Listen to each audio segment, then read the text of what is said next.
سارا قبیلہ گرفتار ہو کے آیا تھا. وہ جب آئی ہے نا نبی پاک کے پاس تو حضرت ابو ہریرہ سے کہنے لگی حضور کو جا کے بس کان میں کہہ دو کہ حلیمہ کی بیٹی آئی. حضرت ابو ہریرہ کہتے ہیں حضور اتنی تیزی سے اٹھے کہ نبی پاک کی چادر بھی منبر پہ رہ گئی. پھر حضور گھر لے گئے. فرمایا فاطمہ اور عائشہ کو بلاؤ میری بہن آئی ہے. میرے محبوب کریم نے فرمایا تو اگر کہے گی نا تو میں تیرے لیے مدینے میں مکان بنا دوں گا, تو یہیں رہ جا. کہنے لگی نہیں محبوبہ واپس جانا. تو حضور سے کہنے لگی میرا سارا قبیلہ گرفتار ہے, اسے چھوڑ دیں. حضرت ابو ہریرہ کہتے ہیں ہر کام حضور نے مشورے سے کیا, پر جب بہن نے کہا نا چھوڑ دے, اور میں کوئی مشورہ نہیں, جیسے تو کہے گی ویسے ہی ہو جائے گا, جیسے تو کہے گی ویسے ہی ہو جائے گا, جس طرح تو چاہے گی. کون اشک شوئی کرے گا, کون بات سنے گا, کون دکھ کسی کے. پگلی بی بی پاگل عورت, دیکھے کبھی پاگلوں کو کوئی وقت دیتا؟ وہ پاگلوں کے پاس بیٹھا, میں بڑا مصروف آدمی ہوں, مجھے تو سیاںا بندہ ملنے آئے تو میں کہتا مختصر بات کرنا. ایک پگلی بی بی آئی پاگل, حضرت انس کہتے ہیں آ کے کھڑی, کہنے یا رسول اللہ مجھے کام ہے. پاگل عورت. تو نبی کریم صلی اللہ تعالی علیہ وسلم نے کہا کیا کام ہے؟ تو اس کے محلے کے لوگ کھڑے ہو گئے, کہنے لگے حضور چھوڑیں یہ تو دیوانی ہے, ایسی باتیں کرتی رہتی ہے. جناب انس بن مالک فرماتے ہیں حضور ناراض ہوئے. فرمایا تم سے بات کر رہی ہے کہ مجھ سے کر رہی ہے؟ کرنے دو باتیں. کیا بات ہے بتا؟ کہنے لگی حضور یہاں نہیں کرنی, میرے ساتھ آئے. نبی کریم اس کے پیچھے پیچھے چلنے لگے. جناب انس فرماتے ہیں کہ صحرا میں لے گئی. نبی پاک ریت پہ بیٹھ گئے, سامنے بیٹھ گئی. کہنے لگی حضور بچوں کو منع کریں, مجھے روڑے مارتے. فرمایا میں کہہ دوں گا, اب نہیں کریں گے. حضور میرے گھر والے میری بات نہیں سنتے. فرمایا میں سمجھاؤں گا. یا رسول اللہ یہ پاگل کہہ کے چھیڑتے. حضور نے فرمایا ایک کوئی نہیں کہے گا, میں منع کر دوں گا. حضرت انس کہتے ہیں دیر تک حضور کو ریت پہ حضور بیٹھے. یار یہ بھی سنت ہے میرے نبی, صرف کھانے کے درمیان میٹھا کھانا ہی سنت نہیں میرے بھائی, یہ بھی نبی پاک کی سنت ہے, یہ بھی رسول پاک کا طریقہ ہے. نبی کریم نے دیر تک وقت دیا, دیر تک.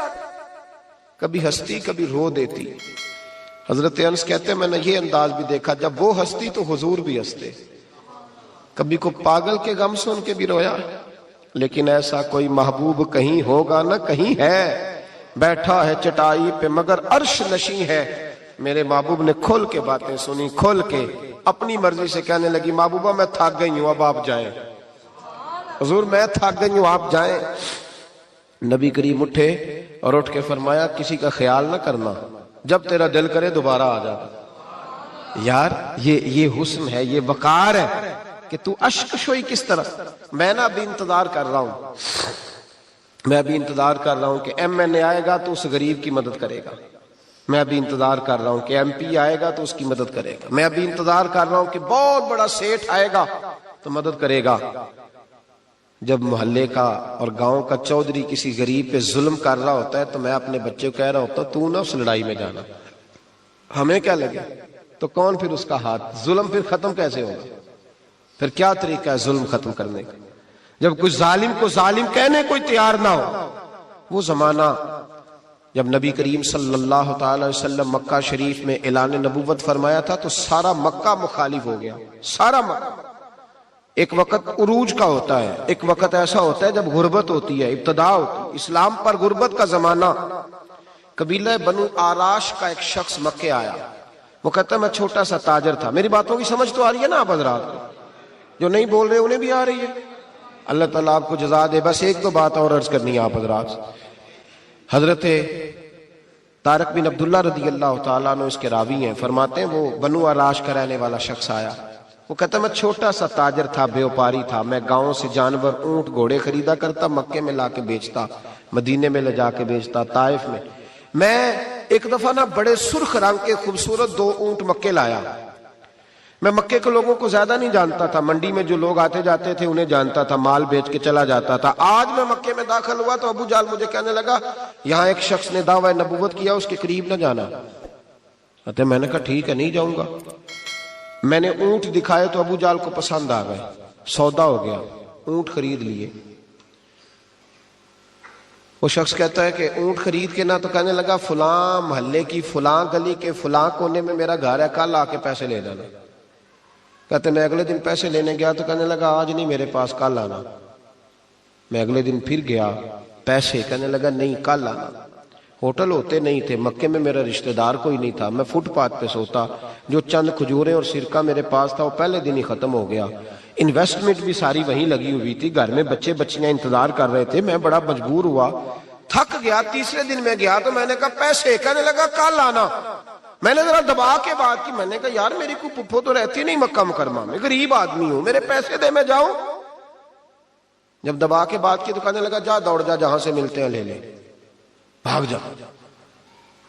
یہ تاجر جب ڈوبتے ہیں نا تو معاذ اللہ تعالیٰ کچھ تو ایسے ہوتے ہیں جو خودکشی کر کے مر جاتے ہیں، اس لیے کہ بڑے لوگ ان کے ساتھ وابستہ ہوتے ہیں۔ جب کسی کی اصل راہ سے ڈوب جائے، کہتے ہیں میں کانپنے لگا۔ میں نے پوچھا لوگوں سے کہ تمہارے چودھری سردار بڑے کہاں بیٹھتے ہیں؟ تو کہا وہ جو حرم مکہ کے ساتھ ٹولیاں بنا کے بیٹھے ہیں نا، وہ سارے ہمارے سردار ہی ہیں۔ کہتے میں وہاں گیا، ابو سفیان تھے، ابو لہب تھا، عتبہ، طیبہ، شیبہ، ابو البختری، اخنس بن شریک، سب بیٹھے۔ میں نے جا کے کہا یارو میں بنو عراش کا رہنے والا ہوں، چھوٹا سا تاجر ہوں، 2 اونٹ یہاں لا کے بیچ بیٹھا ہوں تو ایک شخص نے خریدے ہیں، وہ پیسے نہیں دیتا۔ کہتے ہیں عتبہ بولا یا ابو سفیان بولا، کون ہے جو تیرے پیسے کھا گیا؟ طاقت ہے کسی کی نام لے؟ تو کہتے میں نے کہا اس کا نام ابو جہل ہے۔ جب میں نے یہ کہا نا تو کہنے لگے اوہو وہ تو پیسے نہیں ملتے تیرے، وہ تو بڑا گنڈا ہے، تو بہت بڑے بدماش کے پاس ہونا چاہیے، وہ تو نہیں پیسے ملنے لگے، کبھی نہیں ملتے۔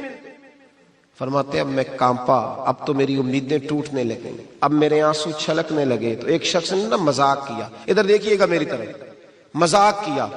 کہتے ہیں سامنے نا خانہ کعبہ کی دیوار کے ساتھ ٹیک لگا کے رسول پاک تشریف فرما تھے، نبی کریم بیٹھے ہوئے تھے، نبی کریم۔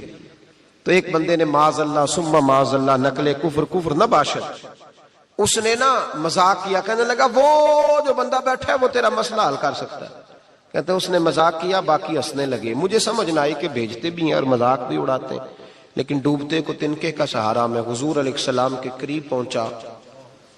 نبی کریم کچھ وظیفہ پڑھ رہے تھے۔ یہ غریب آدمی نا بیچارہ وزیر سے بھی ڈرتا ہے تو پیر سے بھی ڈرتا ہے کہ کہیں طبیعت پہ کوئی چیز گرا نہ گزر جائے۔ تو کہتا ہے میں ڈرتے ڈرتے نا پیچھے بیٹھ گیا کہ فارغ ہوں گے تو میں بات کروں گا۔ فرماتے میں ابھی پیچھے بیٹھا ہی تھا، پورا بیٹھا بھی نہیں تھا کہ میرے رسول پاک نے میری طرف توجہ فرمائی، رخ میری طرف پھیرا، 2 جملے نبی پاک نے کہے تو مجھے یوں لگا جیسے پردیس میں مجھے ماں مل گئی ہو۔ 2 جملے، پہلا فقرہ حضور نے فرمایا پردیسی لگتے ہو، اور دوسرا فقرہ فرمایا پریشان لگتے ہو۔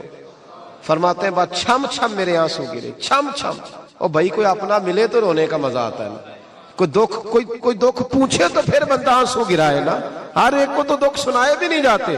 وہ شاعر اردو کا ہے، آپ کی سمجھ میں آ گیا تو بڑا اچھا ہے۔ اس نے کہا تھا کہ ہجوم غم میں بھی توہین ضبط غم نہ ہوئی، ہم اس احتیاط سے روئے کہ آنکھ نم نہ ہوئی۔ ہجوم غم میں بھی توہین ضبط غم نہ ہوئی، ہم اس احتیاط سے روئے کہ آنکھ نم نہ ہوئی۔ ہم روئے بھی ہیں پر ہم نے کوشش کی ہے کہ کوئی ہمارے آنسو نہ دیکھے، چھپ چھپا کے روئے۔ فرمانے لگے نبی رحمت صلی اللہ علیہ وسلم نے فرمایا پردیسی اور پریشان لگتے ہو۔ کہتے میں جب رویا نا تو کریم رسول نے کام بھی نہیں پوچھا، یہ بھی نہیں پوچھا مسئلہ کیا، مجھے تبکی دی۔ فرمایا چپ کر، روتا کیوں ہے، جیسے تو کہے گا ویسے ہی ہو جائے گا۔ کیا کہا بریلی کے امام نے؟ فرمانے لگے غم زدوں کو رضا مجدہ دیجئے کہ ہے، جاؤ اعلان کر دو، غم زدوں کو رضا مجدہ دیجئے کہ ہے، بے کسوں کا سہارا ہمارا۔ نبی کریم نے فرمایا فکر نہ کر، جیسے تو کہے گا ہو جائے۔ کہتے حضور پہلے مجھے گھر لائے، سرکہ کھلایا، کھجوریں دی، دودھ پلایا، میں 2-3 دنوں کا بھوکا تھا، میں نے راج کے کھایا۔ کہتے ہیں جب میں سیر ہو گیا نا میری تسلی ہو گئی۔ اب حضور نے فرمایا بتا تیرا مسئلہ کیا ہے؟ سارا علاقہ کسی اور طرف ہے، شہر کسی اور طرف ہے، پر میرے نبی حق کے ساتھ ہے۔ حالات نہیں ہے اس وقت کہ حق کے ساتھ کھڑا ہوا جائے، پر حضور حق کے ساتھ ہے۔ میرے نبی کریم سید عالم صلی اللہ تعالی علیہ وآلہ وسلم نے فرمایا، کریم رسول فرمانے لگے کیا مسئلہ ہے؟ ابو جہل پیسے نہیں دیتا۔ فرمایا اس نے کیوں نہیں دینے، دے گا پیسے، کیوں نہیں دینے پیسے؟ دیکھ کچھ لوگ شرافت کو بزدلی سمجھتے ہیں، وہ ایک درویش تھا تو کسی نے سخت بات کر دی تو کہنے لگا میرے ساتھ سخت بات نہ کر، اٹ سٹ تے پکھڑا کوار گندل اسی اور بھی بوٹیاں جاننے ہیں، اٹ سٹ تے پکھڑا کوار گندل تے اسی۔ اور اس کا ترجمہ اقبال نے بھی کیا، اقبال کہنے لگے ہو ہلکا یارا تو بریشم کی طرح نرم، پر رزم حق و باطل ہو تو فولاد ہے مومن، رزم حق و باطل ہو تو اشداء علی الکفار رحماء بینہم، کافر پہ سخت اور آپس میں رحم دل، یہ اصول ہے مومن کا۔ نبی کریم نے فرمایا کیوں نہیں پیسے دینے، دے گا، ان الذین قالوا ربنا اللہ ثم استقاموا تتنزل علیہم الملائکہ، جو رب کا نام لے کے ڈٹ جائے اللہ اس کی مدد کے لیے فرشتوں کا نزول فرما دیا کرتا ہے۔ نبی کریم علیہ السلام ساتھ چلے آہستہ آہستہ، اور بھائی کونسلر رکا بھی لکھ دے تو اس کی مہربانی۔ ویسے تو کونسلر کے دروازے پہ سویرے کو چلا جائے نا غریب آدمی، امیر آدمی پہ تو خیر پرچہ بھی ہو تو ایسا جو سب پوچھتے ہیں چوہدری صاحب درخواست آئی ہوتا کی کرنا ہے، تو غریب آدمی کو لے جاتے ہیں تو وہ پھر جاتا ہے بیچارہ کونسلر صاحب کے پاس، چوہدری صاحب کے پاس، تو پھر اندر سے پیغام آتا ہے کہ چوہدری صاحب ٹوتھ پیسٹ کر رہے ہیں، پھر پیغام آتا ہے کہ بریڈ گرم ہو رہا ہے، پھر پتہ چلتا ہے کہ اب اخبار پڑھ رہے ہیں۔ وہ غریب باہر بیٹھا ہے، پھر باہر آ کے پوچھتے ہیں گاڑی کرا کے لائے ہو، وہاں کیسے جانا ہے؟ وارث شاہ مان کری نہ وارثاں دا، رب بے وارثا کر کے مار دائی، بے پروائی ویک سجن دی جتھے کسے دی پیش نہ جاوے، اونے تاجاں والے در در رولے، تاجاں والے در در رولے تے منگتے آ تخت بٹھاوے، او سجنا کسے نو کارا مل دائی، کوئی کعبے او خالی آوے، ڈھار اس کی بے نیازی سے۔ اور بڑے بڑے حاجی نمازی، ناراض نہ ہونا میری بات، بڑے بڑے حاجی نمازی حق کی بات کرنی ہوتی ہے تو پیچھے ہٹ جاتے ہیں۔ ایک بابا بلے شاہ صاحب کی بات نہ کر دیں درمیان میں، بابا صاحب نے بڑا شکوہ کیا، کہنے لگے حج بھی کیتی جاندے ہو تے لہو بھی پیتی جاندے ہو، حج بھی کیتی جاندے ہو تے لہو بھی پیتی جاندے ہو، کھو کے مال یتیماں دا تے بھیج مسیتی جاندے ہو، پھٹ دلاں دے سیندے نہیں تے ٹوپیاں سیتی جاندے ہو، نفس تے چھری پھیر دے نہیں تے دمبے کیتی جاندے ہو، فرض پلائی بیٹھے ہو تے نفلہ نیتی جاندے ہو، او دسو تے سی بلے شاہ نو ایک ہی کیتی جاندے ہو۔